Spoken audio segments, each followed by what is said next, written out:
ആദ്യം തന്നെ ഞാൻ CA എക്സാമിൻ്റെ ഒരു എക്സ്പീരിയൻസ് എന്താണെന്ന് പറയാം. എക്സാം ഭയങ്കര ഈസി ആയിരുന്നു. ഞാൻ എക്സാമിൻ്റെ ഒന്നും പഠിച്ചിട്ടുണ്ടായിരുന്നില്ല. അപ്പോൾ ഭയങ്കര ടഫാവും എന്നൊക്കെ വിചാരിച്ച് ഭയങ്കര പേടിച്ചിട്ടാണ് എക്സാമിന് പോയിരുന്നത്. പ്രതീക്ഷിച്ച പോലെ ഒന്നും ഉണ്ടായില്ല. വളരെ സിമ്പിളായിട്ടുള്ള ക്വസ്റ്റ്യൻസ് മാത്രമേ വന്നിട്ടുണ്ടായിരുന്നുള്ളൂ.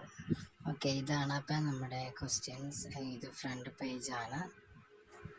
ദെൻ ഇതാണ് 1 വേർഡ് ക്വസ്റ്റ്യൻസ്. എനിക്ക് ആക്സിഡൻ്റലി 2 1 വേർഡ് തെറ്റിപ്പോയി. ബാക്കിയെല്ലാം ശരിയാണെന്ന് പ്രതീക്ഷിക്കുന്നു. ആൻസർ കീ വന്നിട്ടില്ല.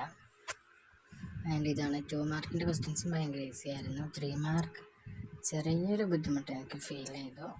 അതുകൊണ്ട് ഒരു ക്വസ്റ്റ്യനിൽ ചെറിയൊരു മിസ്റ്റേക്ക് ഉണ്ട്.